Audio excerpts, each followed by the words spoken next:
Hmm. Great. Thank you. I believe you are not the only one on the platform. My name is AC. I'm from Togo. I also uh, read PhD before since in 2017. I'm done with the PhD, Oh, okay. and yeah, so now I'm working on my own project. That's nice. Great. Yeah, We are happy to be here with you. You thank you very much. Yeah. and What about other people? yeah, they are So, there. They will surely come up. Yeah. Okay. oh, okay. So nice to get to know you. Your name again, please. Sorry. Oh, you can call me Kiki. My full name is Claude Kiki. Oh, So, Claude. Okay, yeah, okay. Claude. Ou bien on ira en français pour. Non, je sais pas si tout le monde parle français sur la plateforme. Je vois Ouais, pas. Je sais d'accord. pas moi. Ah, Donc, je crois bien.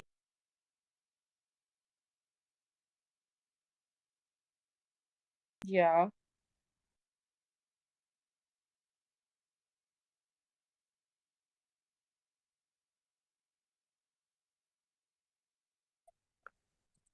Oui, là, je crois il est 19h05 heure de la Chine et très respectueusement, mesdames et messieurs, nous sommes ravis de nous voir connectés ensemble pour ce numéro, pour ce nouveau rendez-vous de discussion sous le tutelle de la fameuse Bénin-Chine.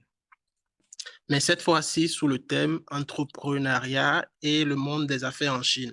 Les entrepreneurs béninois nous en parlent. Comme nous le savons tous bien, la Chine est un pays focal en matière de business dans le monde. Mais est-ce que nous, Béninois en Chine, arrivent vraiment à profiter des opportunités d'affaires qu'offre ce pays?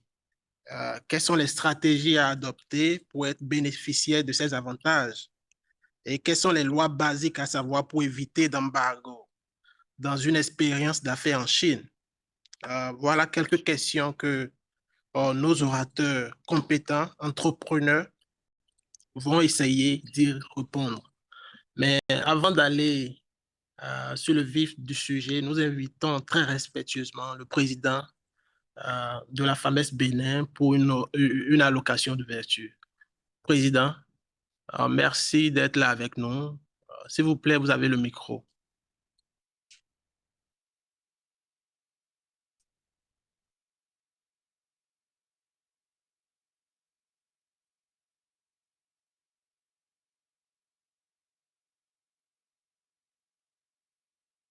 Président Mouta. Merci, merci, monsieur Kiki. J'espère que je vais vous caméra. Bonsoir à tout le monde et merci à vous d'avoir accepté, consacré de votre temps pour cet atelier. Et je voudrais avant tout féliciter les membres du comité formation qui nous ont fait le plaisir de nous réunir ici ensemble pour discuter de ce thème-là. Je voudrais aussi dire merci à nos orateurs qui ont accepté de participer à cet atelier. Je veux nommer le doyen Espiro, le président Josué et notre très grande sœur du Togo qui a accepté de venir se joindre aux Béninois pour parler d'histoires qui nous concernent tous. Un plaisir à Comme vous. vous le savez, l'entrepreneuriat des jeunes est un instrument très important et nous en avons besoin pour lutter contre le chômage et la pauvreté. Et aussi la Chine, comme l'a dit Monsieur Kiki, est un pays d'opportunité, surtout pour les étrangers ici. Mais pour pouvoir en profiter, il faut connaître les rouages, je vais dire, connaître les rouages et connaître les règles qui prévaut dans ce domaine-là. C'est la raison pour laquelle nous avons euh, organisé cet atelier qui va se dérouler en deux parties. Et ceci n'est que la première partie. Pour la deuxième partie, nous allons beaucoup plus parler de l'import et de l'export et parler aussi en détail de l'e-commerce. Mais pour cette fois-ci, on va juste se focaliser sur les différentes opportunités et aussi parler des règles dans ce domaine-là. Donc, encore une fois, merci à tous ceux qui ont pu rejoindre l'atelier et je souhaite à tous et à tous une très bonne participation. Merci, Monsieur le Président. Merci pour ces mots de sagesse. Très rapidement, nous allons avancer. Nous allons avancer. Vous savez, il est important de maîtriser certaines bonnes stratégies pour réussir les affaires en Chine. Sur ce, nous invitons très solennellement notre premier orateur pour sa communication. Monsieur de Souza, vous pouvez partager votre écran et vous avez le micro, s'il vous plaît.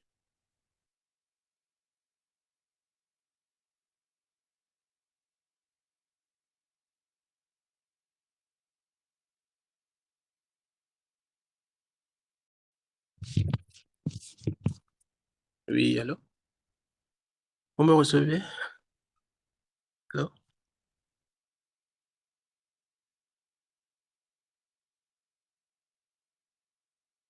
Allô? Monsieur de Souza, est-ce que Monsieur de Souza est là? Monsieur Firmin?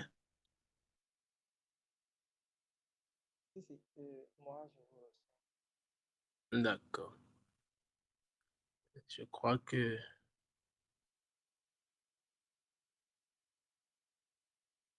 je vais vérifier rapidement, monsieur. Oui, monsieur de Souza est là. Monsieur de Souza est numéro 2.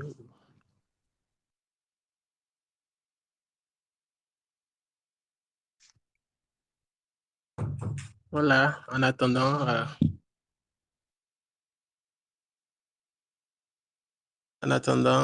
je crois bien, voilà les thèmes à discuter pour ce jour sont, le premier thème, c'est opportunité d'affaires en Chine, avantages et stratégies. Donc, très respectueusement, nous invitons le premier orateur de partager son écran et to take the floor, de prendre la maîtrise du micro rapidement. Monsieur Firmin, est-ce que c'est bien ça? S'il vous plaît, aidez-moi à confirmer si tout va bien avec monsieur. Oui, donnez-moi quelques temps. D'accord, d'accord. En attendant un peu, c'est comme demander à notre Ah, elle est un peu basse par ici. Le son est, donc, essayez de vérifier le micro, le volume. Ok, ok.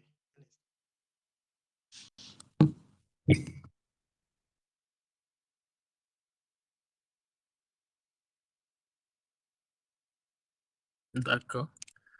Merci de patienter le temps que notre orateur s'installe confortablement. Merci bien.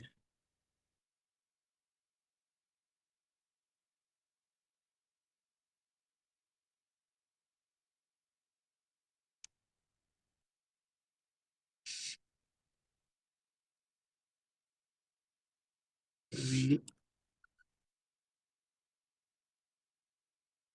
notre orateur, oui, on est vraiment impatient de vous entendre.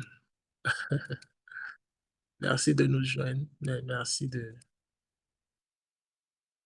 nous venir très rapidement.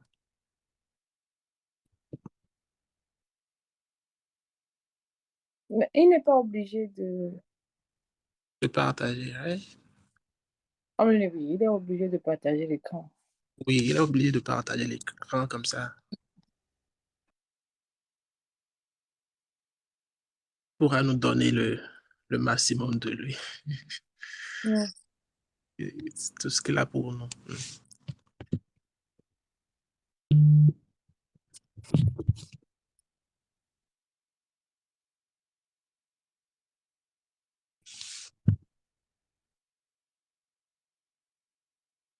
Donc, le thème, c'est les opportunités d'affaires en Chine, les stratégies et... Oui, les stratégies et aussi les lois basiques. Donc, l'orateur, il est entrepreneur aussi, n'est-ce pas? Oui, l'orateur et les demandes limitées. S'il pouvait profiter pour nous présenter l'orateur en attendant qu'il s'apprête, ça serait une bonne chose. Comme ça, on risque pas de s'ennuyer, quoi. Oui. Donc, en tout, je crois, on a 3 orateurs. Il y a vous, vous êtes l'invité. Donc, on a Monsieur De Souza. On a Monsieur De Souza et Est-ce qu'on peut connaître mieux M. De Souza à travers le chairman? oui, il est à Chengdu, il est chairman of Tiaosi Maui Yosian Entreprise Limited. Donc, il est à Chengdu. Hmm. Il est à Chengdu et il y a aussi Monsieur Kanché Combillon Spero, bienvenue. Il fait du trading. Non, M. Edouard aussi fait du trading, c'est ça. Monsieur? L'orateur, c'est l'orateur que nous attendons impatiemment, c'est M. Edouard, n'est-ce pas? Oh non, c'est pas Monsieur. Euh,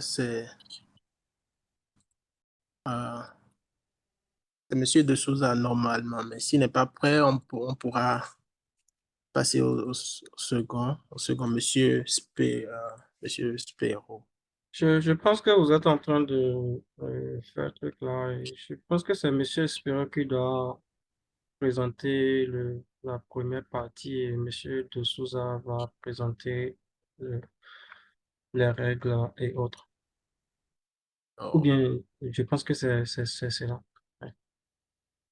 Donc, nous allons demander au doyen Espérant de bien vouloir prendre la parole et de nous faire part de sa présentation.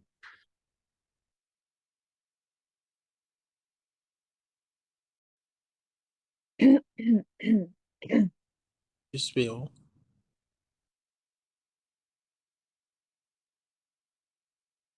Monsieur Spero, vérifiez votre micro rapidement. On voit la vidéo, vous parlez, mais on ne vous reçoit pas, s'il vous plaît.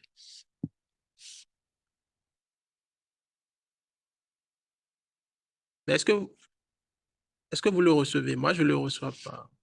Oui, puisque le microphone Son est en micro mode mute. n'est pas encore ouvert. Ouais. Spero, s'il vous plaît. Toutes mes excuses, j'avais totalement oublié. Ok, voilà. OK. Bon, Bon, je disais encore une fois bonsoir à tout le monde et merci à vous d'être là.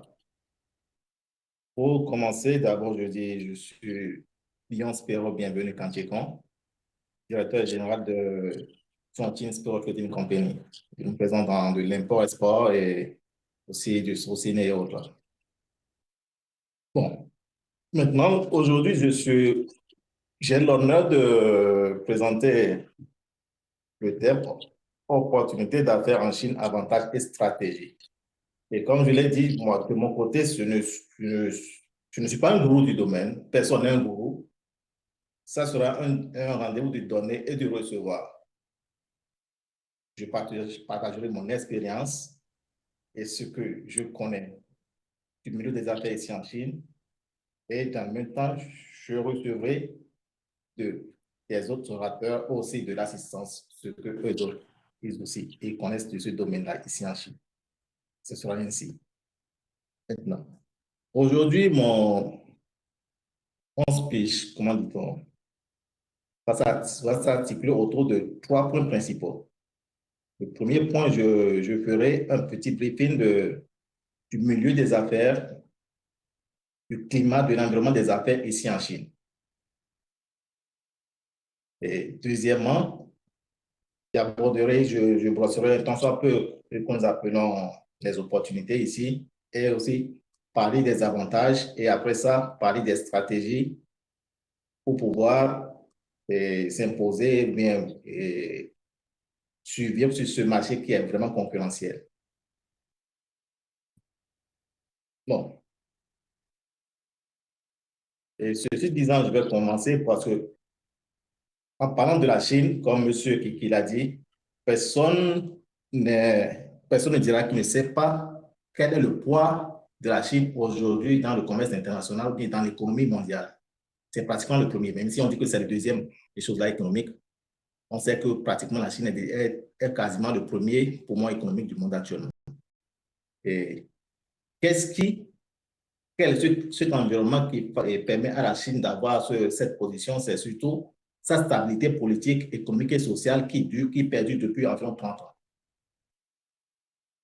Donc, depuis 30 ans, nous avons une certaine stabilité politique, économique et sociale de la Chine qui dure depuis 30-40 ans, ce qui a permis à la Chine d'amorcer son développement industriel, aussi d'élever son, comment dit-on, son niveau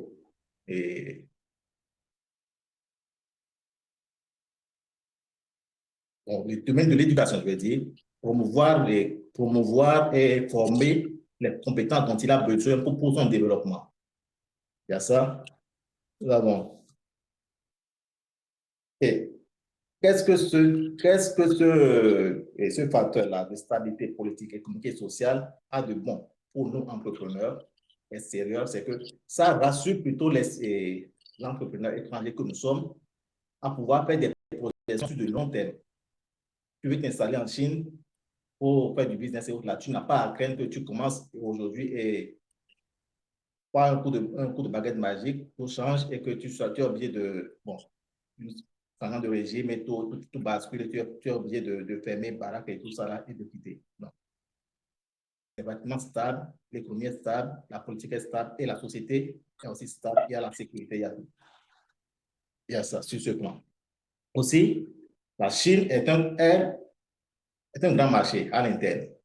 1,3 million de population, ce n'est pas du tout négligeable.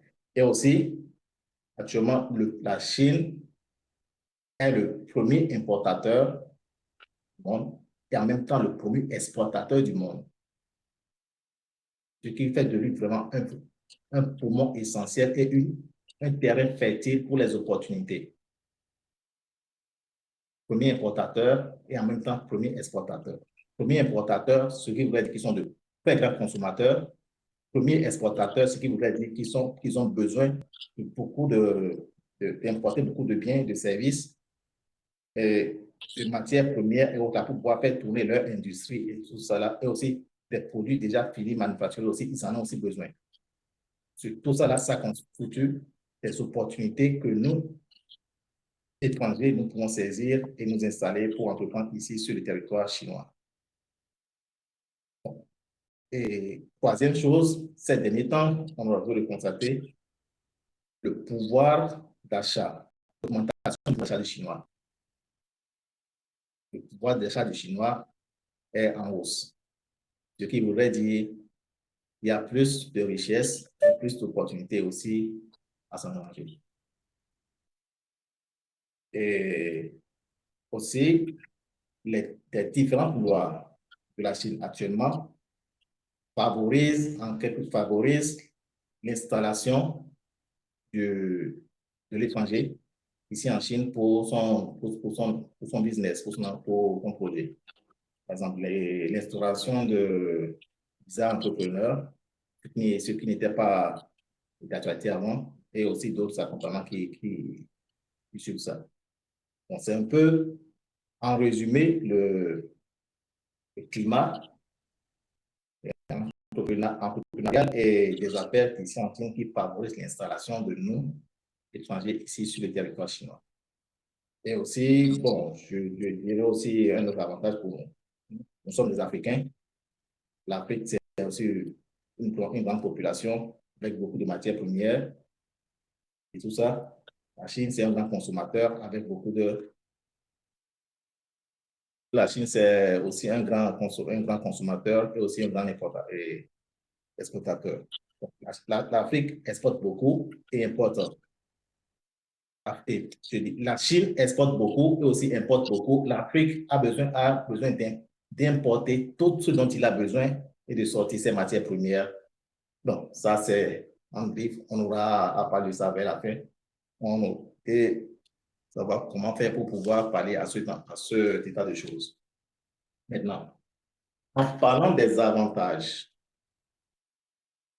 que nous avons à nous installer ici en Chine, le premier avantage que moi, je vais surtout partir de mes expériences personnelles, c'est la facilité pour nous d'avoir des partenaires d'affaires. La facilité pour nous d'avoir des partenaires d'affaires parce que le climat chinois, l'environnement chinois ne permet pas, et comment dit-on, l'environnement chinois exige une certaine prise en charge, prise en charge de la population par les Chinois eux-mêmes. Donc, ils sont obligés d'entreprendre. Tu finis l'université, toi, tu trouves un boulot, une partie va trouver un boulot, une petite partie va aller vers les structures, mais la grande partie est obligée d'entreprendre pour pouvoir subvenir à ses besoins. Donc, quand vous allez avec un bon projet, vous discutez avec des gens, et aussi poussés par leur curiosité, ils sont plus réceptifs à vous écouter. C'est mieux que chez nous où on se méfie de toi, on ne veut pas trop s'associer pour pouvoir entreprendre quelque chose. C'est plus facile d'avoir des partenaires ici qui s'associent à vous pour pouvoir initier des choses dans le domaine de l'entrepreneuriat. Donc, deuxième chose que j'ai noté, c'est surtout les accompagnements de l'État.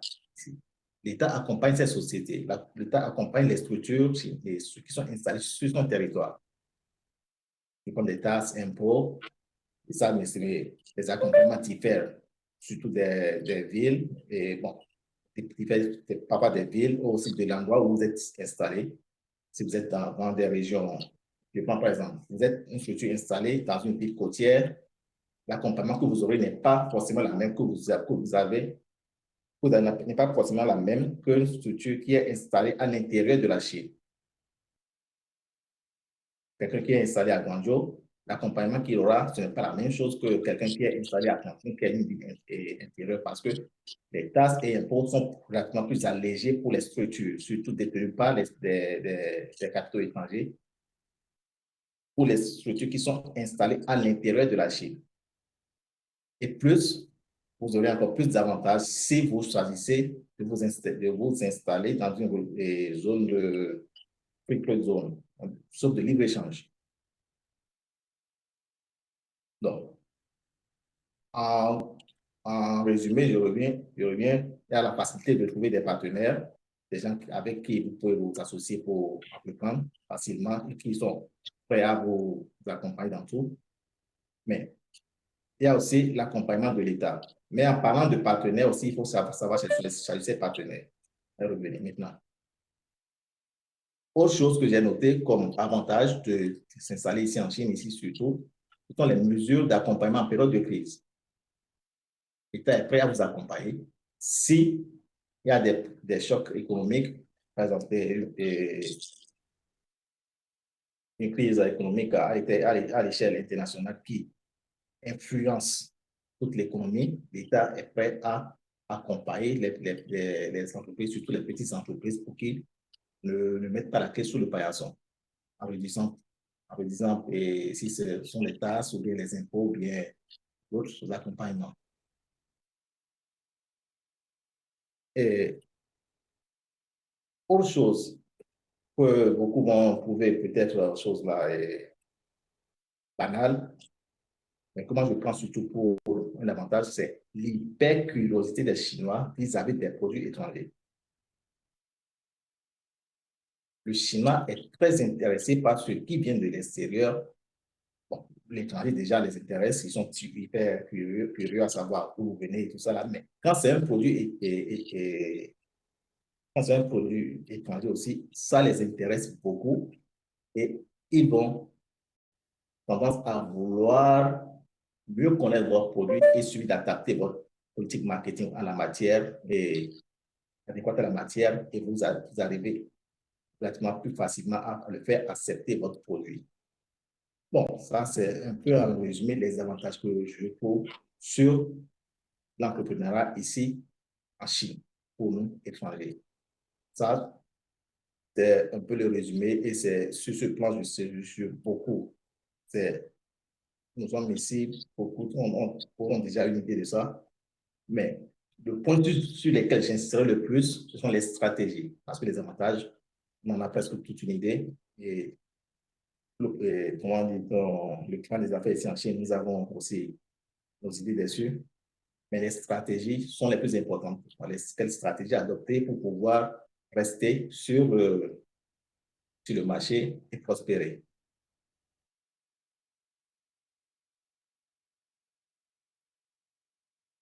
Donc, en partant de mon expérience, moi, je vais aborder le point 3, qui sont les stratégies. En parlant de mon expérience, la première des stratégies et la plus importante pour, si vous voulez entreprendre en Chine ici, c'est de vous approprier la culture chinoise. Il faut forcément s'approprier la culture chinoise. La langue est là. Aussi, imprégnez-vous de leur culture pour que quand vous serez avec eux, qu'ils ne vous sentent que, qu'ils soient à l'aise avec vous. Quand le Chinois se sent à l'aise avec vous, il vous présentera des opportunités, il vous acceptera mieux et vous pourrez mieux faire des affaires avec eux. Parce que des fois, quand je discute avec certains frères, ils vont dire les Chinois ont des comportements que je n'apprécie pas trop.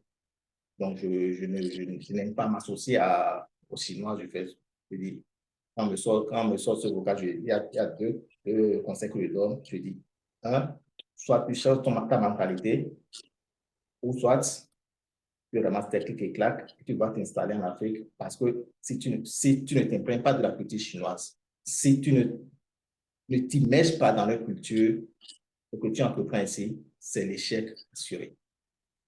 C'est clair. Maintenant, deuxième point de stratégie, c'est le choix de la localisation de votre entreprise en fonction de ce que vous voulez faire. C'est beaucoup de nous qui sommes ici. La majorité sont dans de l'import-export et tout ça. Mais en voulant faire peut-être de l'import-export, peut-être que tu as un produit phare que tu veux développer. Un produit phare là. Dans quelle région tu vas t'installer pour que pour être beaucoup plus favorisé? Dans quelle région tu vas t'installer pour être beaucoup plus favorisé? Je prends par exemple un exemple très simple. C'est quelqu'un qui veut évoluer dans le domaine des motos, des détachés, qui va t'installer par exemple à Qingdao, bien à Guangzhou. Sera-t-il vraiment compétitif que quelqu'un qui va s'installer au cœur de cette industrie qui est à Chongqing ici? Non. Donc, choisissez la location de votre entreprise en fonction de votre produit phare. Parce que la Chine est divisée dans des zones industrielles. C'est presque chaque zone a sa particularité. Nous savons que la zone de Henan, Zhengzhou et autres là sont spécialisés dans les grosses machines, les usines et tout ça. La zone de Shandong, spécialisée dans les machines agricoles et tout. Donc, choisissez votre localisation. Là, vous allez implanter votre structure en fonction de votre produit phare, de ce que vous voulez faire. Ça, c'est très important et il faudrait vraiment y tenir compte.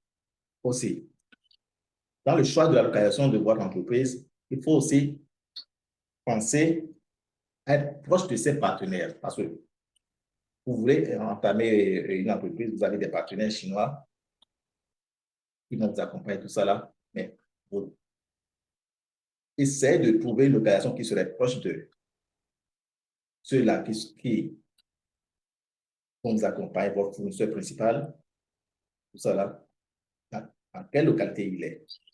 Essayez de vous rapprocher de cette localité et de vous implanter. Vous voulez faire dans comment dit-on, dans les machines agricoles, comme votre produit phare vers l'Afrique et tout ça, là, en matière de trucs, le mieux pour vous serait d'aller vous implanter dans la région de Shandong. Vous pouvez seulement faire dans l'import-export de petits jouets et autres, là, le mieux pour vous, jouer petits gadgets, le mieux pour vous serait de vous rapprocher de la zone de Zhejiang, Iwo et autres. Bon, le choix de votre localisation est très, très, très important. Et aussi, pensez à voir si dans vos alentours, est-ce que les compétences nécessaires dont vous avez besoin pour pouvoir avoir votre entreprise sont dans vos parages. Et si vous aurez besoin de services de logistique, vous pouvez voir si là où vous voulez implanter votre structure, est-ce que les services de logistique et autres là dans la ressource sont favorables. C'est aussi très important parce que ça risque de jouer sur votre business si vous ne vous y êtes pas préparé dès le départ. Et aussi, chose très importante, essayez de vous imprégner de la législation en vigueur dans le domaine que vous voulez embrasser. Imprégnez-vous de la législation en vigueur, dans le domaine dans lequel vous voulez vous lancer et réactualisez-vous à tout moment parce que les lois chinoises, des fois, ça change à tout bout de champ et ça dépend aussi des villes ou bien des provinces. Ça peut changer ici à Chongqing et ne pas changer. La législation ici à Chongqing ne peut ne pas être la même chose et à Guangzhou peut ne pas être la même chose à Beijing pour certains trucs. Donc, réactualisez-vous à tout moment. Maintenant, quand vous êtes bien immergé dans la culture chinoise, vous avez choisi, comment dit-on, à l'occasion de votre entreprise, vous avez bien écrit votre plan d'affaires, vous voulez vous lancer. Vous devez enregistrer votre structure. Pour ma part, je vous conseillerais carrément de chercher les intermédiaires chinois qui aident à l'investissement, ce que nous appelons communément les taïban. Ils sont beaucoup mieux là et aptes à remplir cette formalité à votre place, à vous aider à remplir cette formalité, que si vous vous lancez vous-même. Parce que ce sont des formalités que si vous vous lancez vous-même, vous risquez de vous décourager et de ne jamais pouvoir le faire. Vous risquez de vous décourager et de ne jamais pouvoir le faire parce que quand les Chinois, ils sont dans les bureaux qui vont déjà quand on voit un étranger, noir en plus, qui vient pour les formalités, ils ont peur de la barrière linguistique et ils n'auront pas, comment dit-on, des fois, ils accueillent mal, ou soit ils ont tellement peur de faire des erreurs que ce que ils pouvaient faire facilement, ils vont dire, sans attendre ce que vous allez dire, votre problème, vous dire qu'ils ne pourront pas faire ce que vous voulez faire. Ils vont trimballer de long en âge pendant des mois sans que vous puissiez accomplir ce que vous voulez faire. Alors qu'avec les Taïwan et autres, là, en moins d'une semaine, vous allez finir avec votre investissement et vous êtes OK. Maintenant,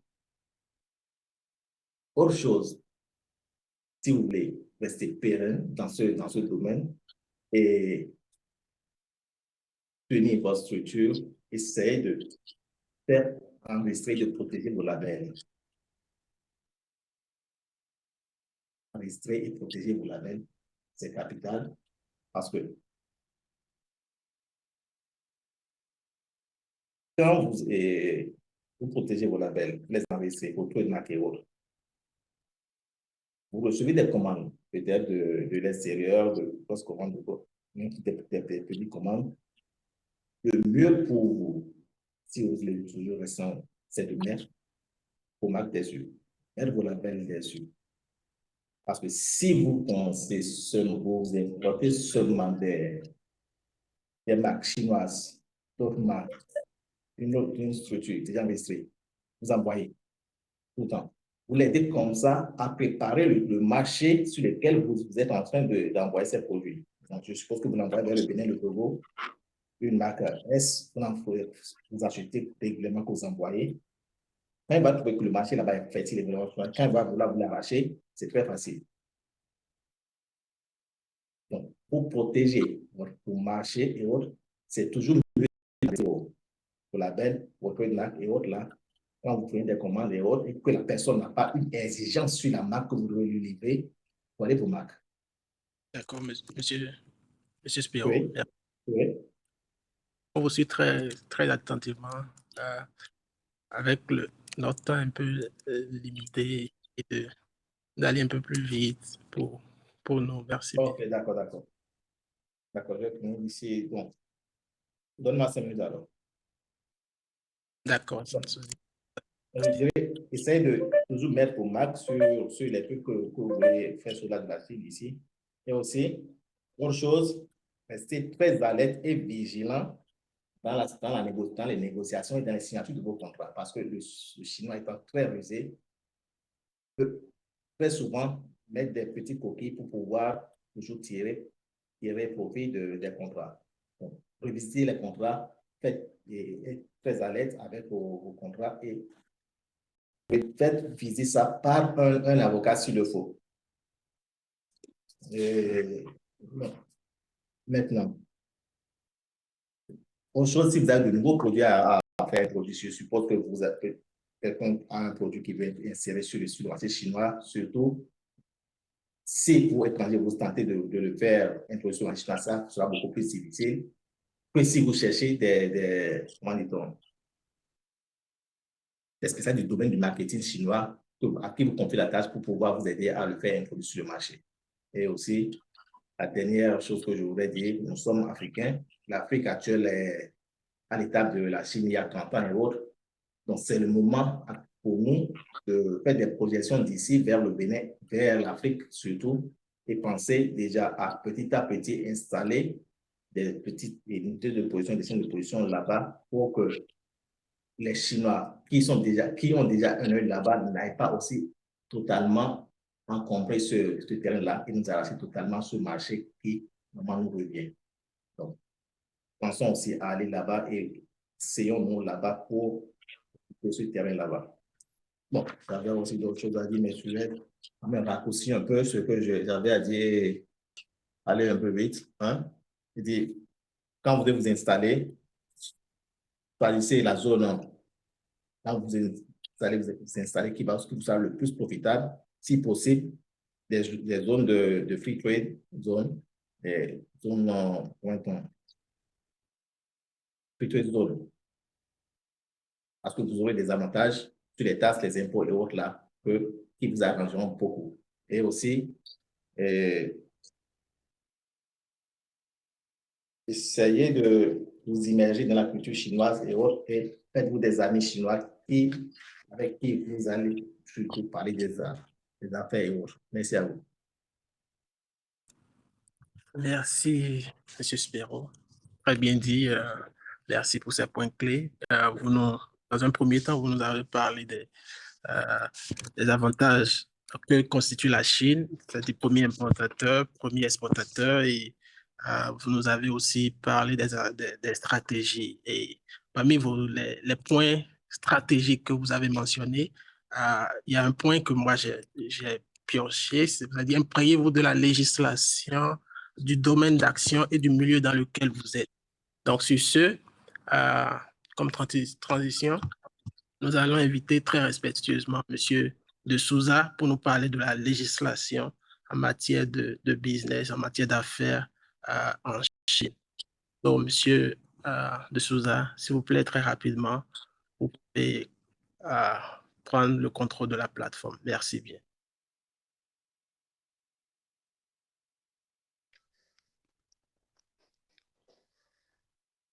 Bonjour à tous. Désolé, bonsoir à tous. Comment allez-vous, j'espère? On va J'espère que vous me essayer recevez. de nous mettre le volume un peu. Actuellement, Vérifier c'est bon? le micro. Oui, modérément bon. Modérément bon. OK, c'est mieux maintenant? Maintenant, c'est C'est mieux? parfait. OK. Alors, c'est un plaisir pour moi d'être ici. Je salue tout le monde et je vais directement commencer par partager mon thème avec vous. Alors, aujourd'hui, je suis là pour vous présenter. S'il vous plaît.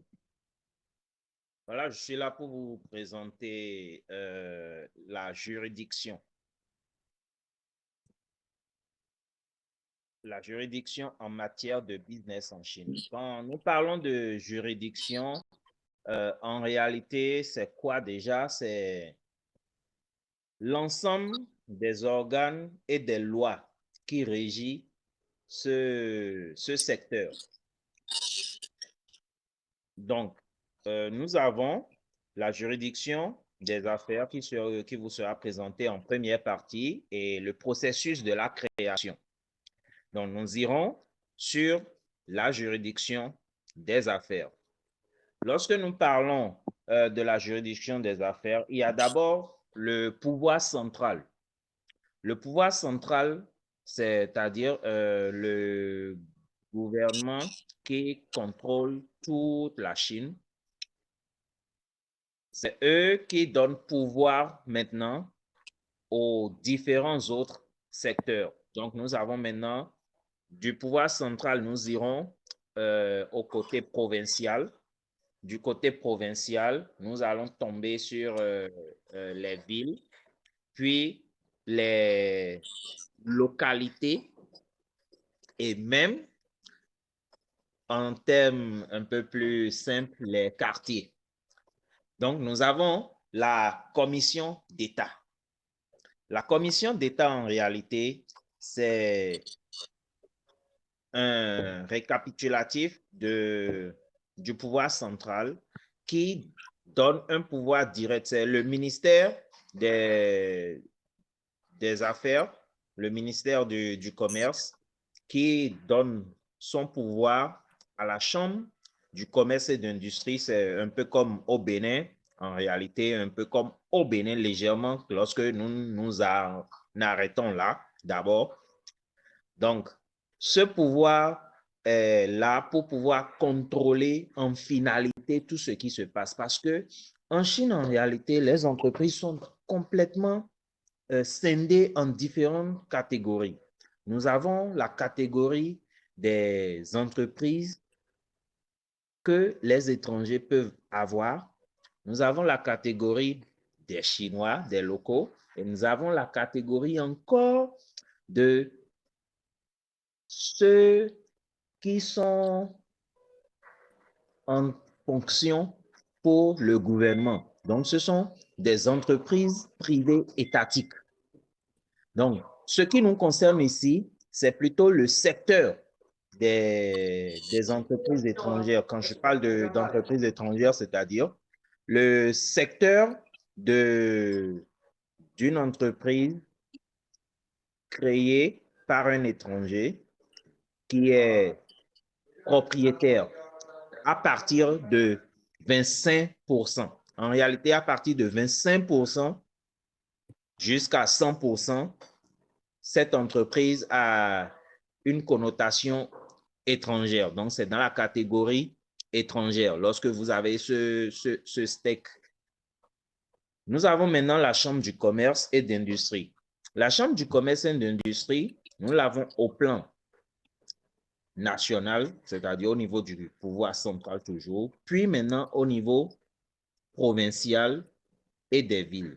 Lorsque je vais le ramener complètement au niveau des villes, cette chambre, en réalité, a d'autres organes qui sont rattachés à elle et qui lui permettent de pouvoir fonctionner et de pouvoir valider les demandes. Et cette chambre, en collaboration avec le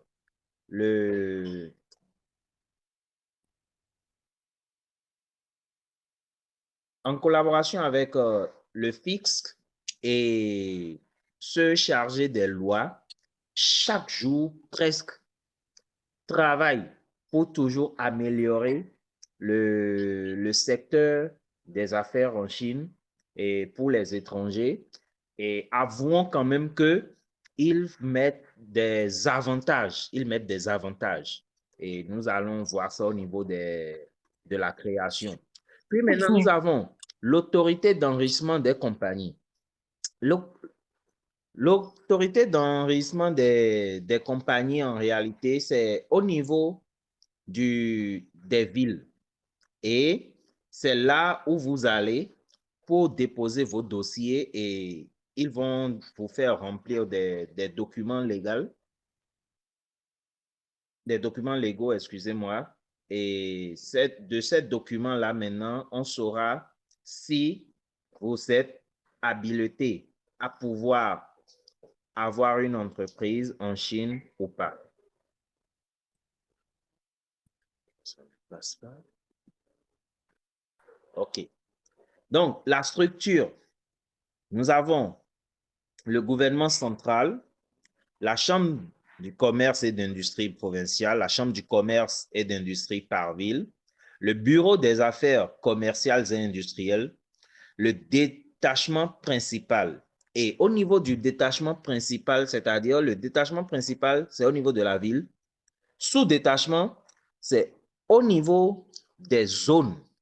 La ville est délimitée par zone aussi. Donc, la zone que vous aurez choisie, là où votre entreprise sera basée, c'est ce sous-détachement, c'est à cet endroit que vous irez remplir les conditions pour pouvoir faire enregistrer votre entreprise. Vous avez nécessairement besoin de l'intervention de la police locale qui doit venir inspecter et vous donner un document. Il y a le bureau local. Ils doivent aussi vous donner un document, plus maintenant le bureau de contrôle qui va vérifier le document de la police locale et du bureau local pour vous donner leur accord. Et c'est avec tous ces documents, vous irez au niveau du sous-détachement et puis ça va monter jusqu'en haut. Donc, en réalité, c'est le côté loi et permettez-moi de rapidement vous montrer. J'ai essayé de trouver en anglais, je n'ai pas pu l'avoir en français. Donc, souvent, c'est en chinois. Donc, vous avez ici les lois qui régit les entreprises étrangères en Chine. Et je vais rapidement partager avec vous le lien. Excusez-moi un instant. Oh. Oh, oh.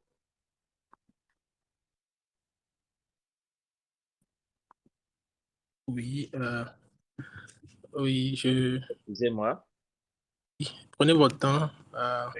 Parallèlement, on demande au public, à tous ceux qui sont là, si vous avez des questions, s'il vous plaît, n'hésitez pas à les laisser dans le chat box. Juste après la communication de M. de Souza, on pourra répondre à vos questions. Merci. Merci de bien vouloir. Ou bien, si vous avez les questions, vous pouvez les garder. Juste après cette communication, vous pouvez peut-être prendre la parole et poser vos questions. Merci bien.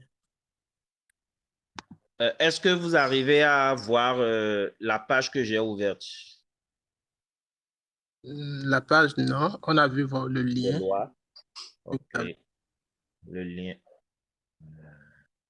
Le lien partagé. Il me semble que je dois d'abord arrêter le partage du premier pour pouvoir aller au second.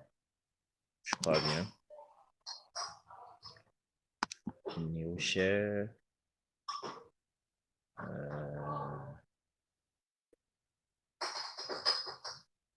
Bon.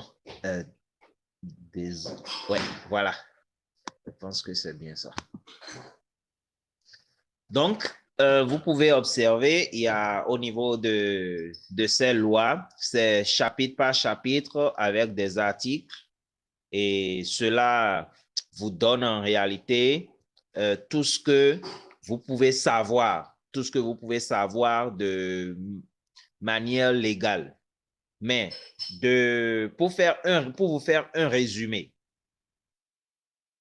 vous devez avoir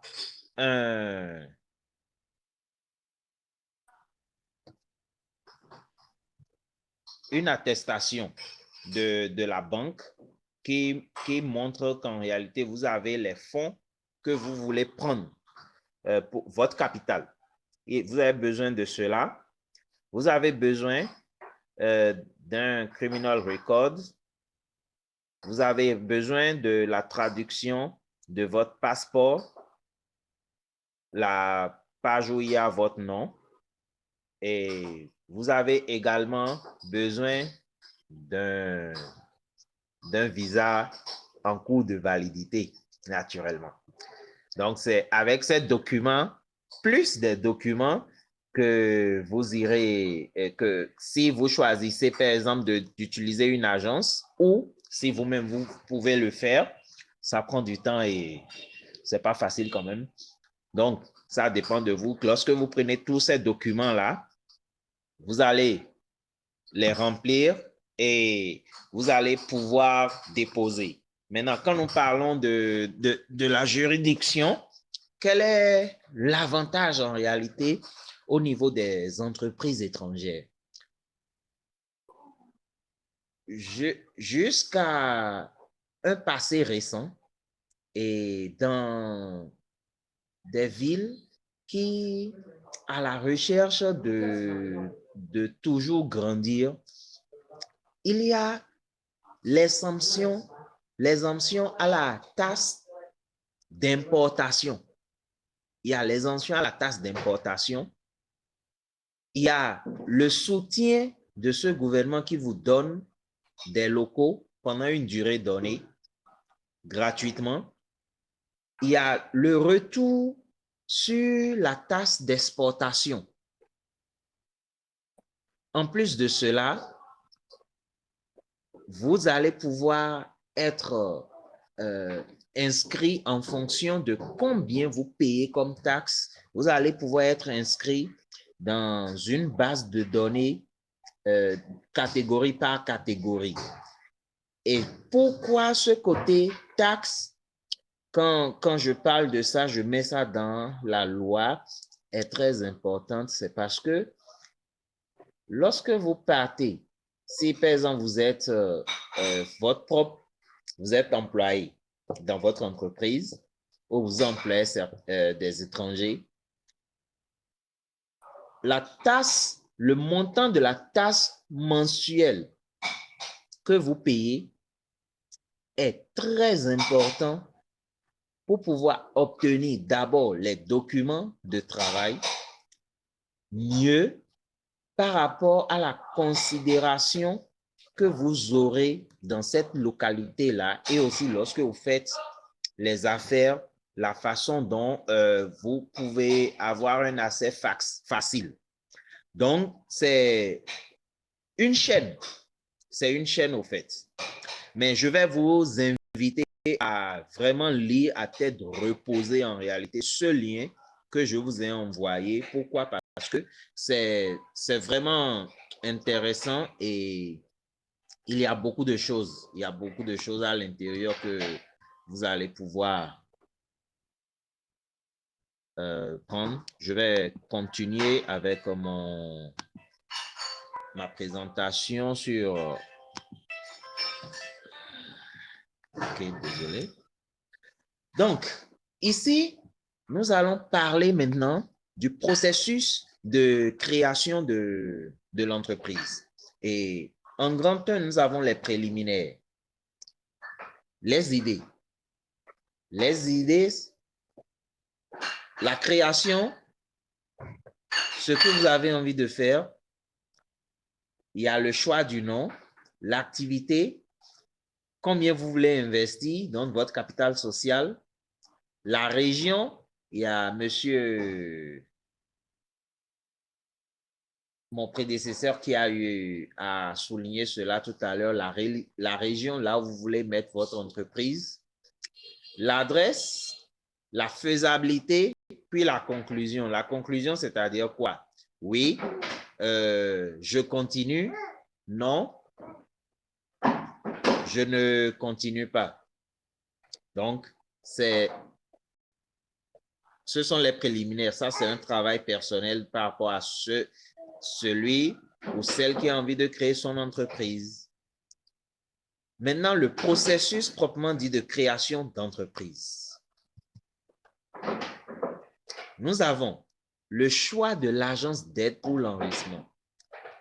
L'agence qui va vous aider à pouvoir enregistrer votre entreprise, c'est tout à l'heure, si vous-même vous y allez, c'est du 50-50, c'est une loi de Bernoulli. Soit tout passe bien, soit ça rentre dans l'impossibilité. Donc, mais quand vous faites appel à une agence, naturellement, c'est une personne locale et cette personne va vous aider à pouvoir faire l'enregistrement, à vous mettre en place le recrutement pour pouvoir obtenir vos employés. Et quand je mets ressources humaines, ça fait partie également de, il vous faut une compagnie comptable qui va pouvoir vous aider à faire les déclarations fiscales. Donc, cette même compagnie pour la première, la création, va vous aider à payer les premières tasses et aussi, s'ils ont de l'expertise, ils vont pouvoir vous aider au niveau de l'immigration pour l'application du visa, donc tout le processus. Donc, quand vous finissez de faire le choix, vous venez sur le choix de l'activité. Pourquoi en réalité le choix de l'agence est en première position et puis le choix de l'activité? Le choix de l'activité, c'est parce qu'en réalité, vous avez une idée. Maintenant, c'est section par section. Et cette section, peut-être à l'intérieur, vous avez la partie qui est réservée pour les étrangers. Donc, c'est avec le catalogue prévu qui est souvent disponible au niveau de l'agence ou si vous allez au bureau de le sous-détachement, ils l'ont. Donc, c'est avec cela, maintenant, vous allez voir ce qui est pour vous et ce que vous pouvez appliquer. Maintenant, il y a, par exemple, des secteurs que vous allez choisir et qui vont vous demander beaucoup plus de documents. La préparation des documents. Il y a le nom de la compagnie, les détails des partenaires, choix du capital, structure managériale, parce qu'il vous faudra tout cela pour aller au niveau de l'application pour l'autorisation d'ouverture d'entreprise. Donc, ça, c'est maintenant l'étape à commencer. L'application pour l'autorisation d'ouverture de l'entreprise, en réalité, c'est quoi? C'est un certificate, approval certificate. Excusez-moi un instant, je vais rapidement vous montrer cela. J'ai bonne mémoire.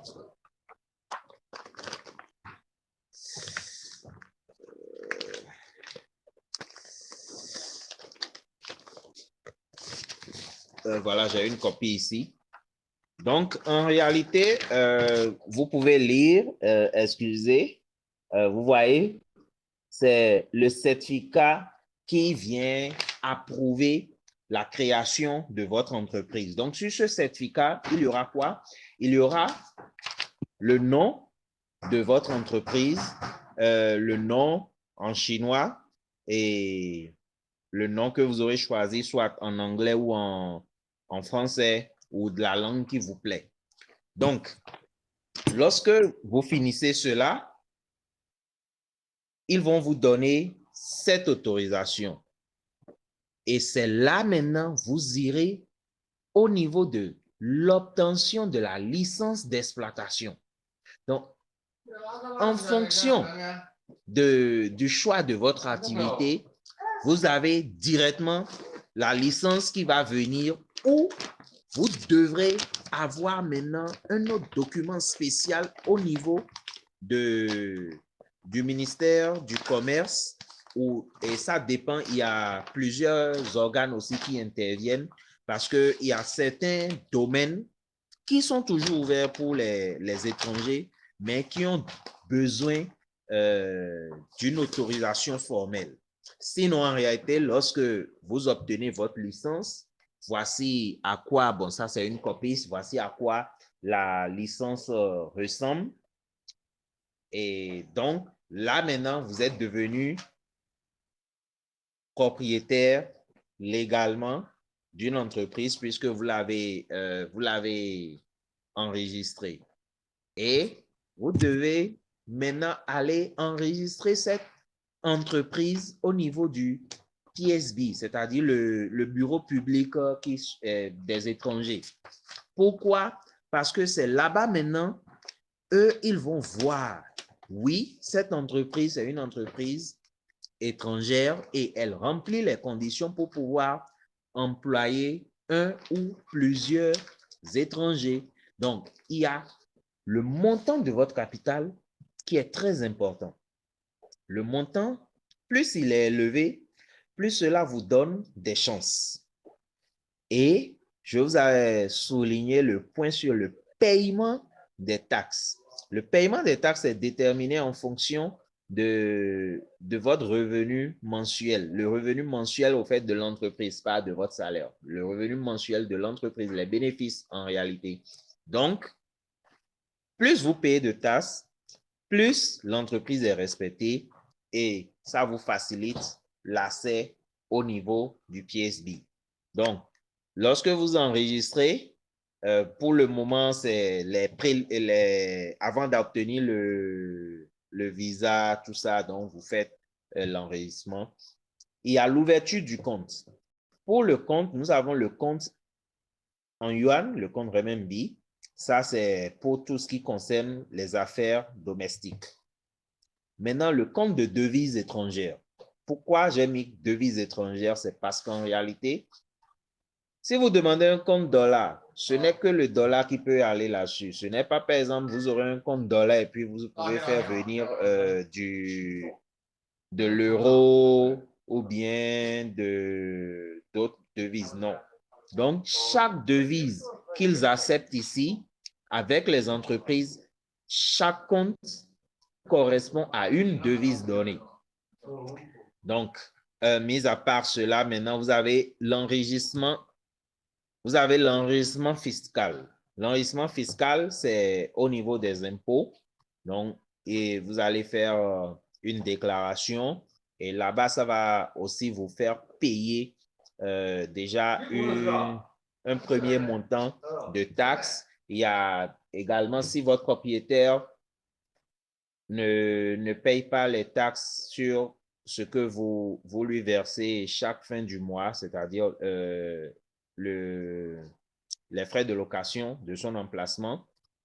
Donc, vous devez payer cela quand même en plus d'autres taxes. Donc, en réalité, au niveau de la création d'entreprise, voilà un résumé rapide. Mais ce qui est important, c'est la traduction. La traduction en chinois, et c'est une traduction qui se fait et qui doit être cachetée au niveau de l'ambassade. Donc, eux, ils vont vous légaliser cela au niveau de l'ambassade. La traduction en chinois, actuellement, c'est ce qui est recommandé parce que en temps, ce n'était pas ça pour les documents, mais maintenant, c'est comme ça. Mis à part votre passeport, bien sûr, mis à part votre passeport, la première page, oui, vous pouvez traduire normalement et prendre juste le document de l'entreprise qui vous a traduit cela. Donc, vous prenez cela en plus du criminal record, en plus de l'attestation de la banque, c'est-à-dire soit si les fonds doivent quitter l'extérieur pour la Chine ou si c'est à l'intérieur en matière de capital. Et mieux, il y a une option où vous avez une période de 0 à 3 ans pour constituer tout le capital. Avant, il ne vérifiait pas. Maintenant, c'est devenu, il vérifie ça au niveau de la banque. Donc, vous avez cette période-là pour faire venir le montant que vous aviez prévu, ou si c'est à l'interne, une chose est sûre, c'est important de déposer ça sur le compte et de pouvoir montrer. Donc, mis à part ça, les autres choses sont directement au niveau de l'agence qui va vous aider à pouvoir appliquer. Mais il est très important, comme mon prédécesseur a eu à le souligner, le choix de l'activité. Ne vous lancez pas parce que, en réalité, telle personne s'est lancée. Non. Soyez sûr que c'est ce que vous voulez faire, primo. Secondo, la localisation, là où vous voulez faire. Si vous mettez en place, par exemple, une structure une structure maritime, mais là, votre localité, il n'y a même pas de port sec. Donc, je ne parle même pas déjà du port normal, la mer, mais il n'y a pas de port sec. Vous voulez faire quoi? Rien. Donc, en réalité, c'est important de bien choisir là où vous voulez mettre en place votre entreprise, là où vous voulez opérer. Et le reste, ça va aller vite, ça va se prendre. En réalité, n'oubliez pas, la Chine, c'est 1,4 milliard et ils ont des besoins énormes. Le côté, par exemple, quand je prends le côté import-export, ils ont des côtés énormes. Mis à part cela, le côté service, tout est énorme. Tout est énorme et il y a de très belles opportunités. Merci beaucoup. C'est un plaisir d'avoir été avec vous. Et une fois encore, toutes mes excuses d'avoir rejoint un peu tardivement, mais j'ai eu un empêchement et c'est mon ordinateur qui m'a lâché au dernier moment. Merci. Et monsieur, merci pour ces points clés que vous avez donnés dans votre présentation. En tant qu'étranger béninois en Chine, il est bien possible de créer son entreprise. Il peut faire mieux, puisqu'il faut une certaine stratégie et sur le plan, il faut savoir comment faire pour ne pas se créer soi-même d'embargo. Très rapidement. D'abord, l'audience est très émue par votre présentation et on veut bien que vous nous laissiez votre PPT, si vous le permettez, Monsieur de Souza. Donc, vous êtes toujours avec nous, j'espère. Monsieur de Souza. Oui. On demande Oui, je suis là. On demande que, si vous le permettez, si on peut avoir le PPT, ce serait bien. Ce serait très gentil. Oui, je vais le mettre, je vais convertir cela en PDF et puis vous envoyer ça. Donnez-moi quelques minutes, oui. Eh bien, on a une ou deux questions pour vous. Monsieur Choupin a posé une question. Je lis la question intégralement. Il dit, à propos des préliminaires, lequel peut-on considérer comme le plus important, Monsieur de Souza? Toute étape de création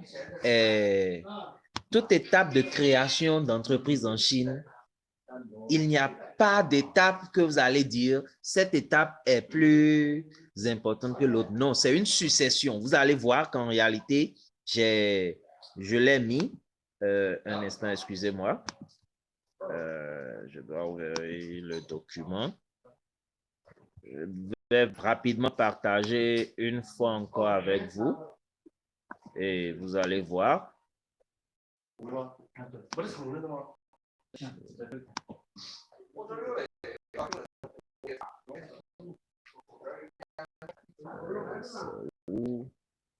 OK. L'idée. Mais si vous n'aviez pas eu à penser, comment est-ce que vous allez passer au choix du nom? Et pourquoi le choix du nom est important? Parce que on ne peut pas avoir deux entreprises avec un même nom dans une même localité. D'où il faut toujours ajouter quelque chose pour qu'il y ait une différence. Maintenant, l'activité. Si vous ne savez pas quelle activité faire, OK, vous décidez de créer une entreprise culturelle, mais en réalité, vous n'avez aucune connaissance et vous n'avez même pas de quelqu'un qui va vous aider. Comment est-ce que vous allez opérer? Le capital, sans l'argent, on ne fait rien. Et n'oubliez pas, l'argent appelle l'argent. Maintenant, la région, si là où vous devez mettre en place l'entreprise, ce n'est pas bien, c'est pas possible. C'est-à-dire, quand je parle de région, il faut d'abord le côté, la province, et puis la ville. Maintenant, l'adresse, parce que là où vous vous trouvez, vous savez que, par exemple, ici, il y a ce qu'on appelle aussi en fonction du secteur et de la zone dans laquelle vous êtes, on vous considère plus ou bien il y a le côté chance, tout ça. Donc voilà, la faisabilité. Vous aviez tout ça là maintenant. Est-ce que c'est possible? Oui. Non. La faisabilité vous permet d'avoir où il faut corriger. Si ce n'est pas possible, qu'est-ce qu'il faut corriger? Qu'est-ce qu'il faut faire? Maintenant, la conclusion. Oui, vous continuez. Non, vous laissez. Donc, monsieur, je pense que c'est monsieur Chupin de Nanjing. J'espère que vous êtes satisfait. Merci.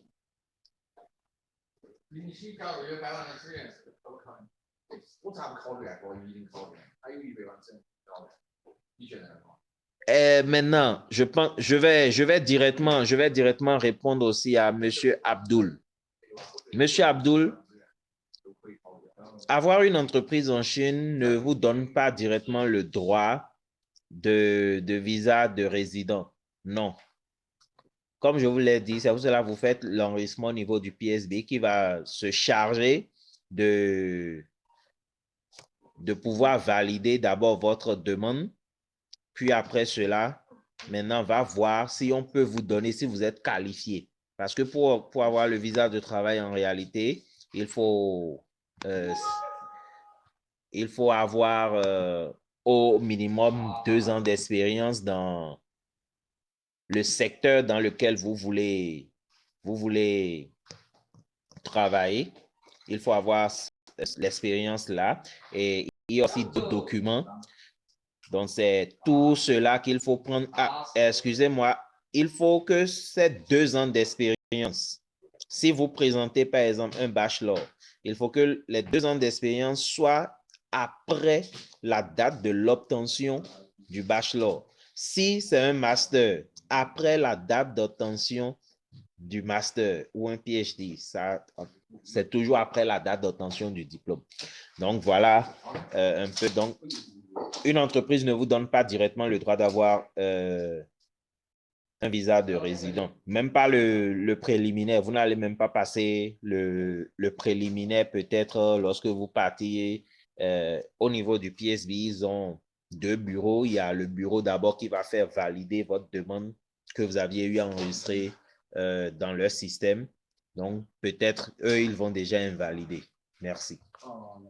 D'accord, monsieur de Souza. Merci pour vos réponses.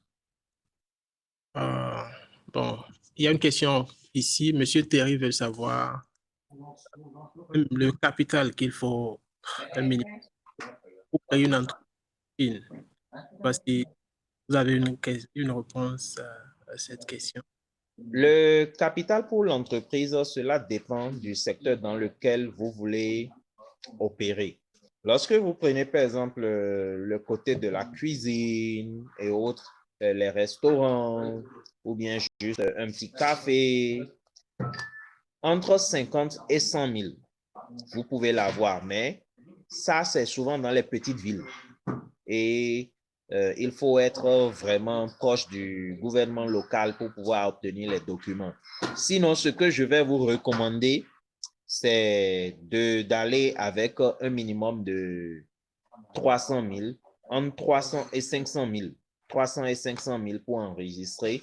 Pourquoi? Parce que plus le capital est important, plus cela vous donne la valeur. Maintenant, par exemple, quand vous voyez mon entreprise, c'est Chengdu.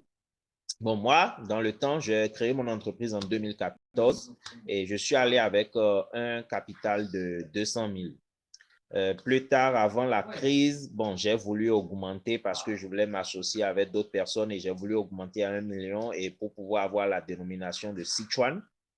Mais on n'a pas pu aboutir et puis la crise est venue. Sinon, c'est quand même toujours un projet parce qu'aussi, par exemple, quand vous prenez Chengdu et vous prenez Sichuan, l'entreprise qui a le Sichuan devant, quand vous opérez sur le territoire, l'entreprise qui a le Sichuan devant, naturellement, a plus de valeur et mieux. Directement sur un tube Baidu, vous savez, vous avez toutes les informations du propriétaire de l'entreprise. Est-ce que le monsieur, il est à jour vis-à-vis des taxes, tout. Vous avez toutes les informations de la personne. Donc, entre 300 et 500 000, c'est important. Parce que Oui, maintenant, si vous avez plus, vous oui, pouvez augmenter. Pourquoi? Parce que plus ça. le capital est important, plus on vous fait confiance pour vous confier les bonnes affaires. Merci. D'accord. Merci, Monsieur de Souza. Très bien dit. Très rapidement, avant nous, il y a des aînés qui sont venus du Bénin, du Togo, de l'Afrique et qui ont pu tirer leur épingle du jeu. Ils ont été ici avant nous. Ils ont pu créer leur entreprise et ça fonctionne et ça marche pour eux. Très respectueusement, j'invite euh, la grande dame, notre grande sœur, Madame Ameillon, pour nous partager, pour partager avec nous son expérience. Merci elle est restée du début avec nous. Maintenant, c'est à votre tour, madame. Merci, merci. I hope it wasn't so boring. So, merci d'être resté avec nous. C'est à votre tour maintenant. On veut vous entendre, madame. Merci. Ok, je vous remercie. Je vous ai suivi du début jusque-là. Ça me rappelle quand je faisais mon master, le sujet de mon sujet de recherche en master, c'était sur les opportunités d'affaires en Chine. Et quand je postulais pour le PhD, c'était pour voir comment concrétiser les résultats que j'ai obtenus pour les recherches en master.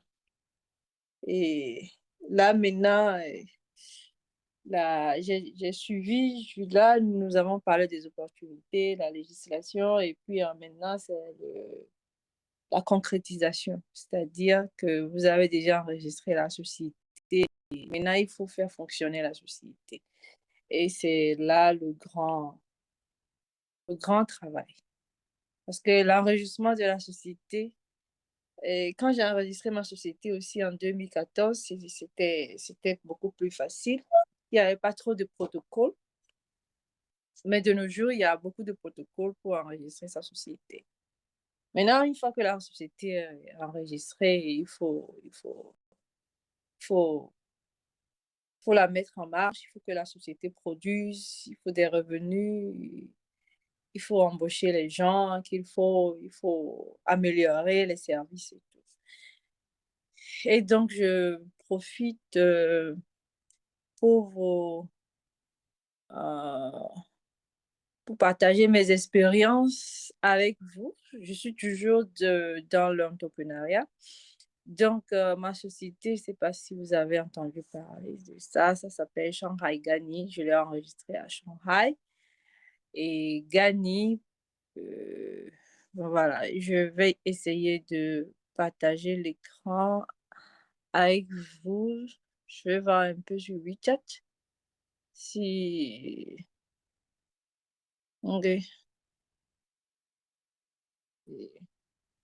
Non. Je suis habituée avec Zoom, mais avec Tencent, je ne sais pas comment ça se passe avec sur Tencent. Oh, OK. Vous Mm. voulez partager votre écran, c'est ça? Oui. Donc, share screen. So, share screen and Là, il faut pouvez, que j'aille sur WeChat pour pouvoir vous montrer ce que je... je crois bien. J'utilise mon portable. Je ne sais pas si mon portable, ça veut passer. Hein. Non.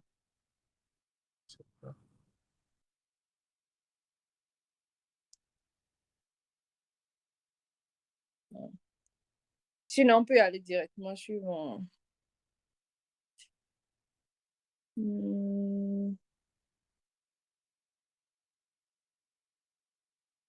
Sur Tencent, c'est... Je sais pas vraiment comment ça se passe sur ça.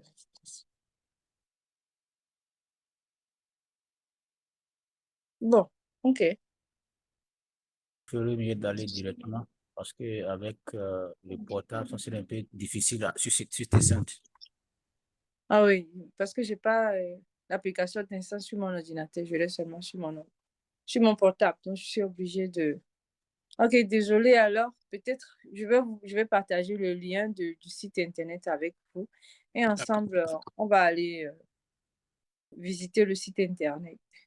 Je crois que c'est tout ce qu'on peut faire hein, pour l'instant. Donc, il faut se rappeler que pour enregistrer une société aussi en Chine, soit votre société, vous l'enregistrez en tant qu'investisseur ou bien vous l'enregistrez en tant qu'entrepreneur. Bon, ici à Shanghai, c'est ça les deux options.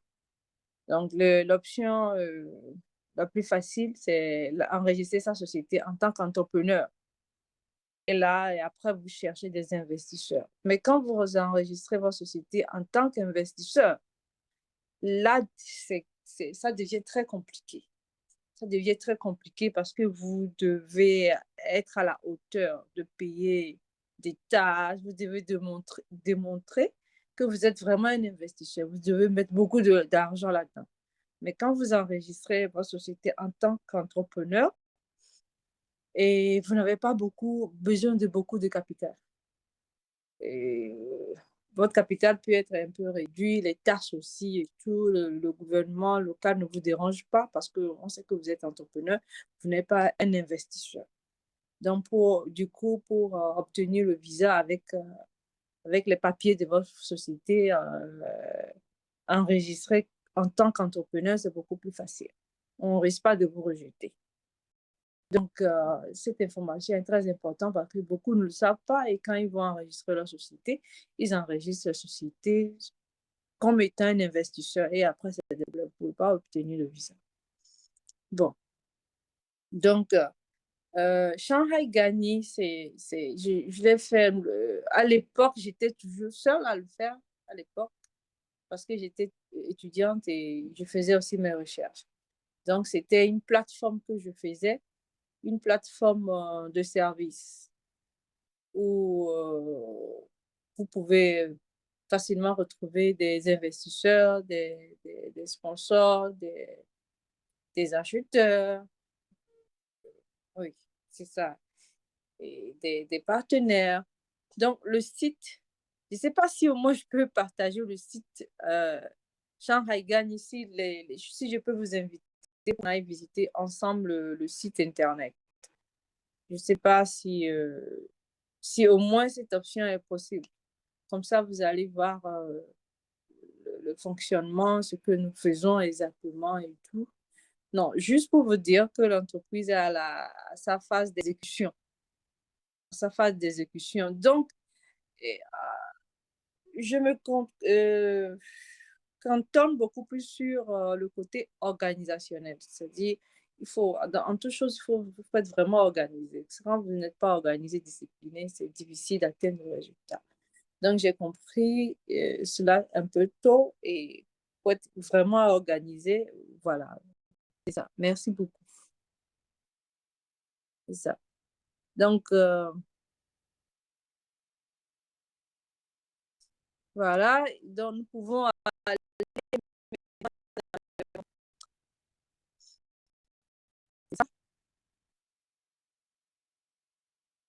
Voilà.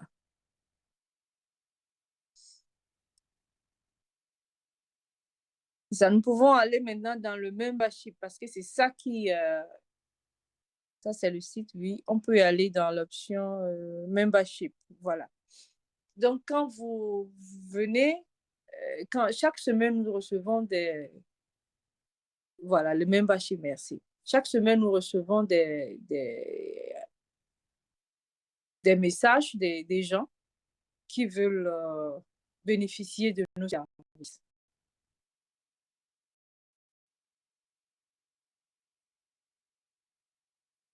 Voilà. Donc, je continue, qui veulent bénéficier de nos services. Donc, ce que nous leur disons, non, ça, c'est pas le site. C'est pas le site.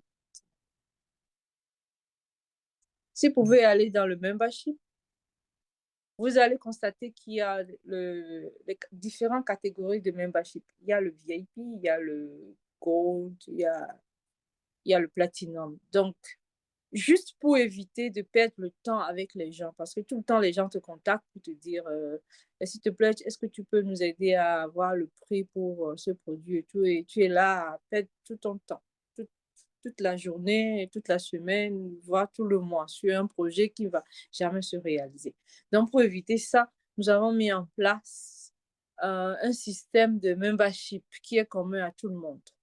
Donc, les clients comprennent que pour bénéficier de nos services, ils doivent déjà souscrire, faire une adhésion sur la plateforme. Et ça nous permet aussi d'avoir une base de données bien précise des gens qui veulent vraiment travailler, qui veulent vraiment acheter, pas des gens qui sont en train d'errer, qui ne savent pas ce qu'il faut faire. Donc, il faut venir prendre de l'air chez Shanghai Gani. Non. On veut traiter seulement avec des gens sérieux. Donc, c'est le système que nous avons mis en place depuis, je crois, 2019. Et ça marche. Ça marche. Non seulement que ça nous aide à faire des extra revenus, mais ça nous permet aussi d'organiser notre portefeuille. D'organiser notre portefeuille et de savoir qui veut quoi et comment et quand servir ces personnes-là. Et tout le monde est satisfait, tout le monde est content. Voilà le système de membership. Malheureusement, je ne vois plus le site, je vois autre chose.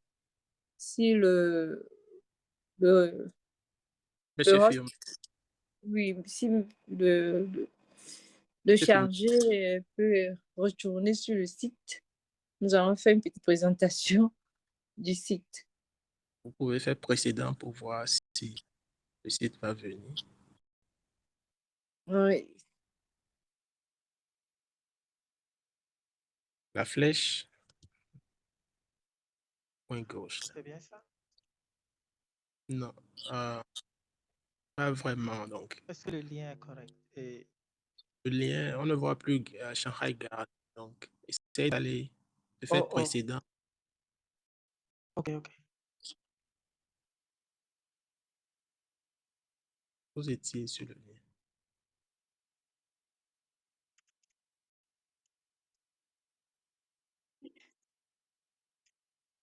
C'était apparu il n'y a pas trop longtemps à Shanghai Oui. Gani, j'avais vu ça. Oui, c'est Merci. ça. Oui, c'est ça. Donc, quand nous cliquons sur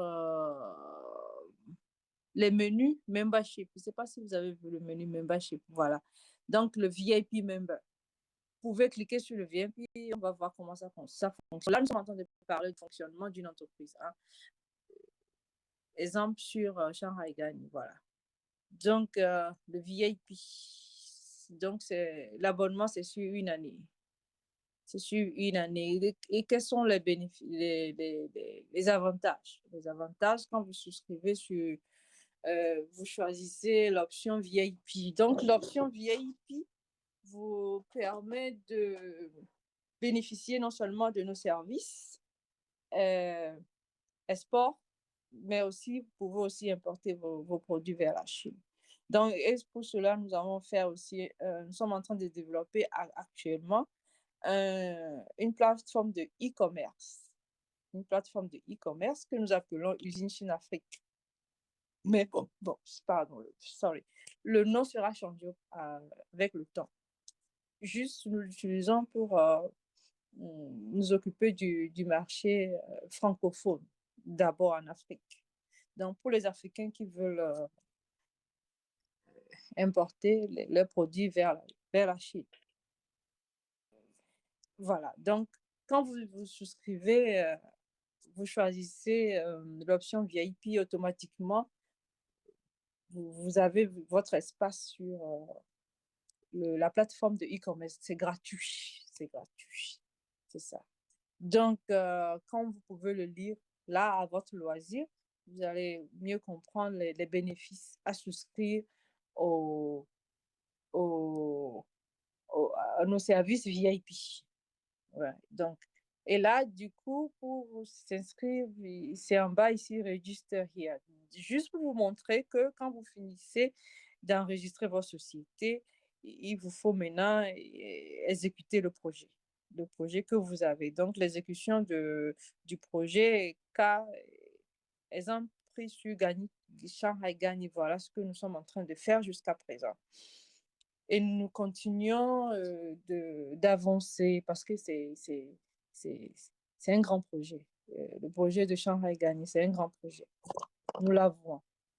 Donc, à VIP, vous avez aussi le standard. Actuellement, beaucoup de gens souscrivent à la catégorie standard parce que non seulement que c'est moins cher, ça fait $350, mais quand vous souscrivez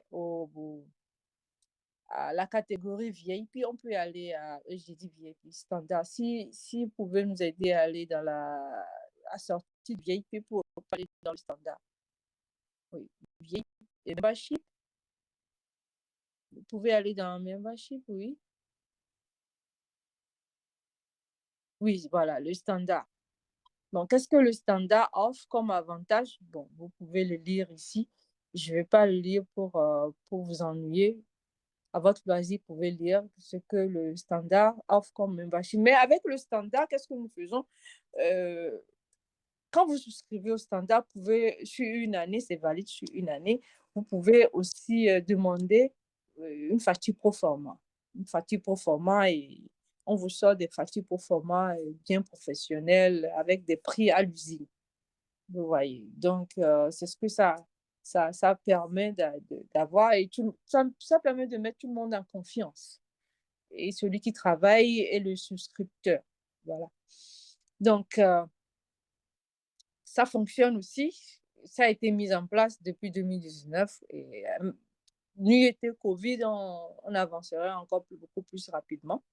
Mais avec Covid, tout est au ralenti, mais on avance doucement, mais avec certitude. Voilà. Donc, on espère avancer beaucoup plus vite après Covid. Donc, c'est ce que nous faisons. Donc, ce qui fait que chaque client, tous les clients que nous avons dans notre portefeuille sont considérés comme des clients crédibles. C'est-à-dire que nos clients ne sont pas des clients douteux. On sait que ce sont des gens sérieux qui veulent acheter et qui ont payé pour ça. Donc, quand nous prenons notre portefeuille, aucun client n'est négligeable. Tout le monde a sa valeur, tout le monde est crédible. Et quand nous introduisons nos clients aux usines chinoises, nous sommes confiants que ce sont des gens qui vont payer, des gens recommandables. Ce ne sont pas des gens en qui nous n'avons pas confiance et pour tâtonner avec les Chinois dans les usines pour dire désolé, nos clients nous ont contactés, mais malheureusement, ils n'ont pas pu faire signe après, juste pour éviter ce genre de problèmes-là. Que nous avons institué ces procédures-là. Bon. Et nous recommandons aussi c'est à nos frères et sœurs aussi qui sont dans les mêmes catégories de services de faire pareil. Parce que ça réussit et pourquoi pas chez les autres. Ça nous réussit. Donc, nous savons que ça peut réussir aussi chez les autres. Donc, quand nous sortons du membership, nous pouvons aller maintenant sur le About Us. About Us. Ouais. Merci. About Us. Donc, voilà une petite introduction sur Shanghai GANI. Ce que ça signifie, c'est Guarantee Africa Negotiation and Investment. Donc, ce que nous faisons concrètement, qu'est-ce que nous faisons concrètement dans Shanghai GANI? Donc, le projet, c'est d'organiser des événements. Bon, avant Covid, on organisait des événements, on faisait venir des opérateurs économiques en Afrique, de l'Afrique à Shanghai, ici, on organisait des événements de B2B. On faisait une table ronde où les opérateurs économiques discutaient avec les Chinois en personne. Et quand ils ont des commandes à faire et ils ont des choses à vendre ici en Chine, s'ils doivent participer aux foires et aux exhibitions, nous les accompagnons. Mais avec Covid, tout est au ralenti, comme je l'avais dit auparavant. Donc, ce que nous faisons maintenant, c'est de nous contenter des événements en ligne, comme le faisons maintenant sur Zoom. Donc, nous invitons les opérateurs économiques. Nous invitons aussi les usines, parce que nous sommes plus avec les usines. Donc, on fait les matchmaking. Et s'il y a des gens qui veulent passer des commandes, ils passent des commandes. Mais il y a aussi des gens qui sont à la recherche des investisseurs. Donc ça, les gens qui sont, les clients qui sont à la recherche des investisseurs, on les considère comme des clients VIP parce qu'eux, ils doivent souscrire au membership VIP automatiquement. Ils ne sont pas autorisés pour le standard. D'accord. Merci pour toutes ces informations. Oui, c'est connu maintenant. Pour plus d'informations, on peut visiter votre site et vous contacter. Voilà, donc, merci. Je vous en prie. Donc, en conclusion, voilà, pour l'exécution, un exemple, les expériences sur le terrain d'ouverture d'une société en Chine, voilà, en quelque sorte ce que ça donne. Donc, je vous remercie pour le temps accordé. On vous remercie.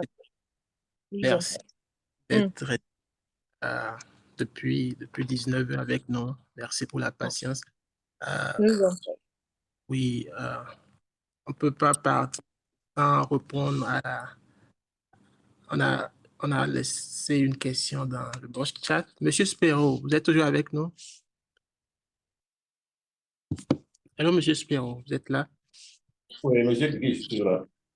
Donc, si vous le permettez, Monsieur Abdoul a une question pour vous dans le bon chat. Il veut savoir quels sont de nos jours, d'après vos expériences, les potentiels produits dont la Chine a besoin et qui viennent de l'Afrique.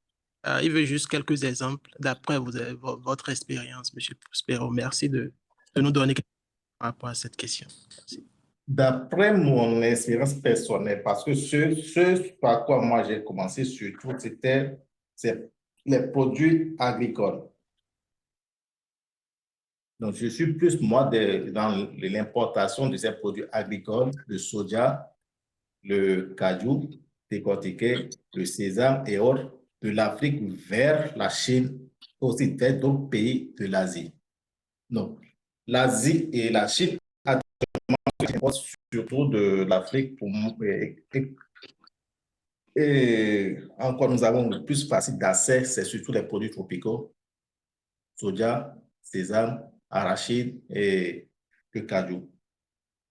Et tout ça. Après ça, ils ont les autres minéraux et autres là, mais ça rentre déjà dans le domaine, il faut coopérer avec l'État central et tout ça, là, et ça devient beaucoup plus compliqué.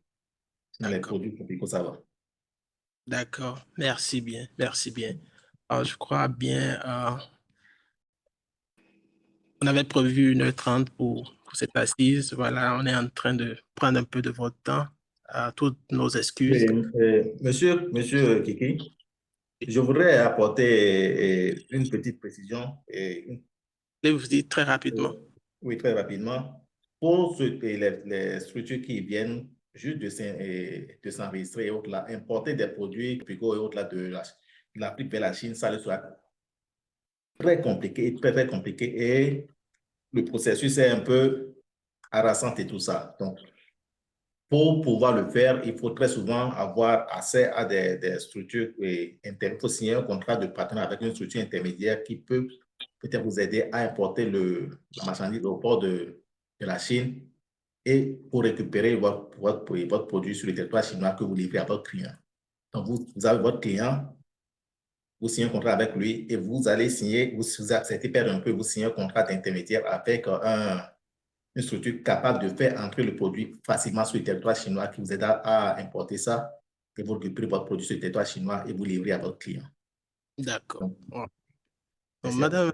Madame Sylvie, on veut toujours vous entendre par rapport à la question, d'après votre expérience, s'il vous plaît, pouvez nous dire quelques mots par rapport à la question de Monsieur Abdoul, les potentiels produits dont la Chine a besoin et qui viennent de l'Afrique, d'après votre expérience. Si vous pouvez dire un mot par rapport à la question. Parce que tout un chacun de nous, nous avons différentes expériences. Monsieur Spero nous a parlé un peu de sa propre expérience. On ne sait pas si vous avez quelque chose à ajouter par rapport à cette question. Oui, bien sûr que la Chine a besoin de beaucoup de produits en provenance de l'Afrique. Je ne peux pas me cantonner sur un seul produit, que ce soit les produits agricoles, je ne sais pas moi, les minerais. La Chine a besoin de tout. Tout dépend des acheteurs chinois ou bien des investisseurs ou bien du groupe de Chinois, du groupe des hommes d'affaires ou bien du groupe chinois auquel vous avez affaire.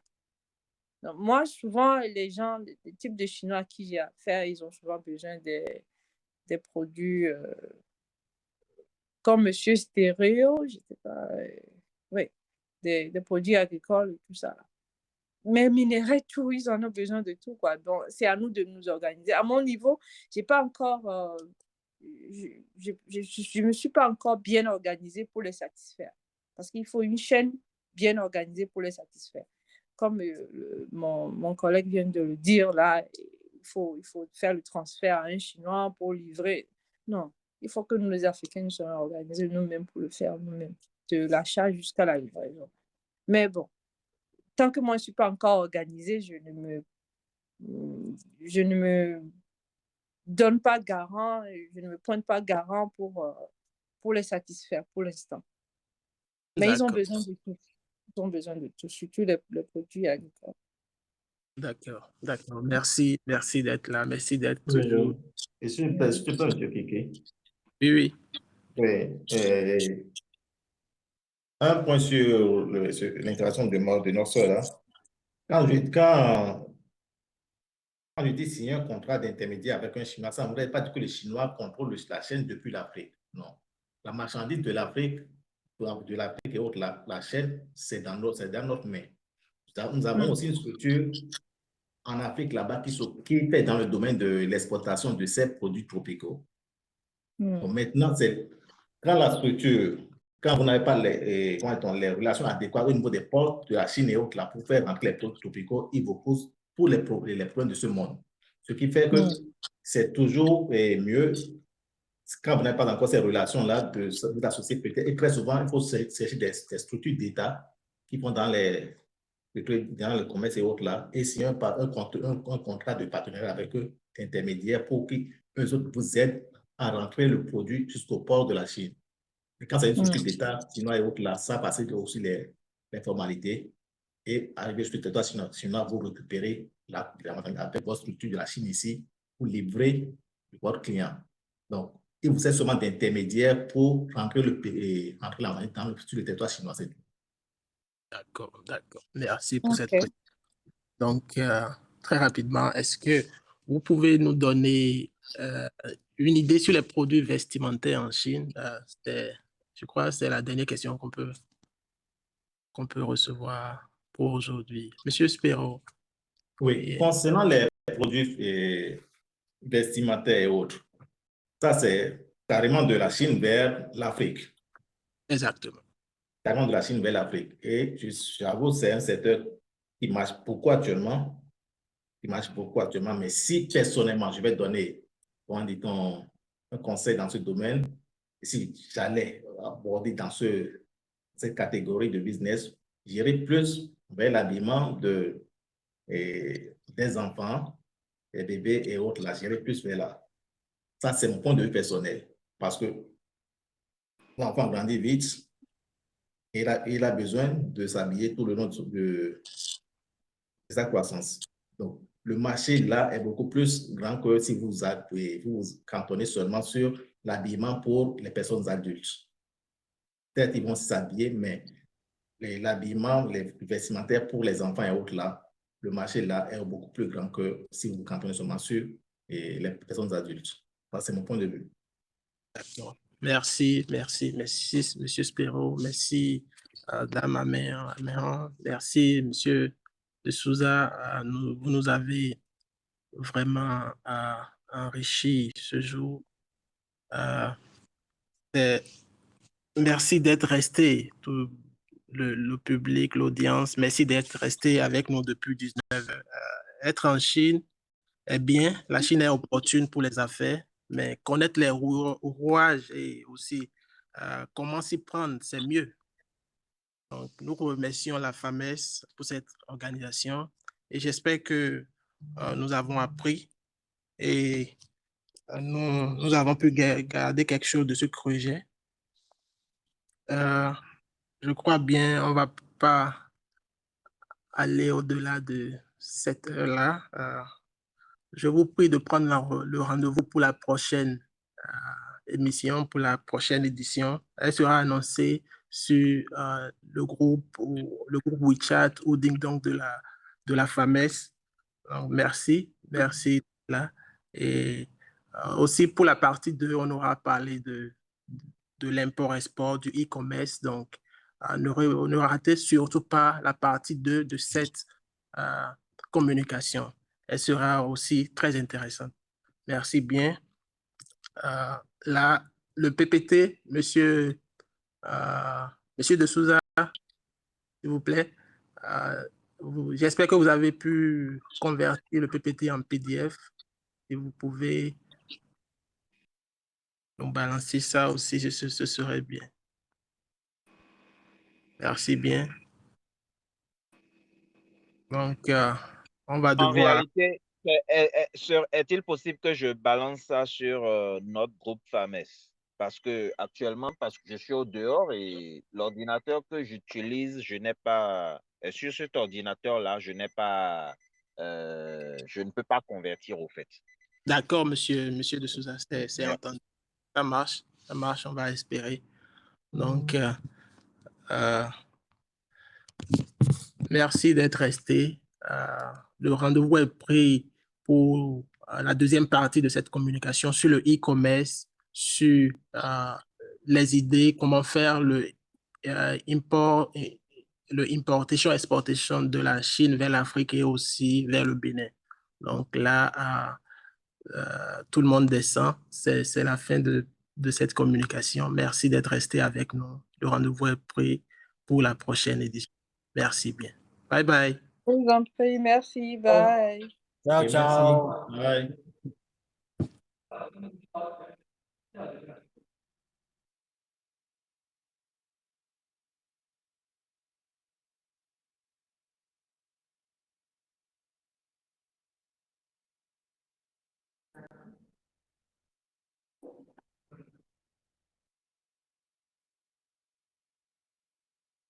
Bye.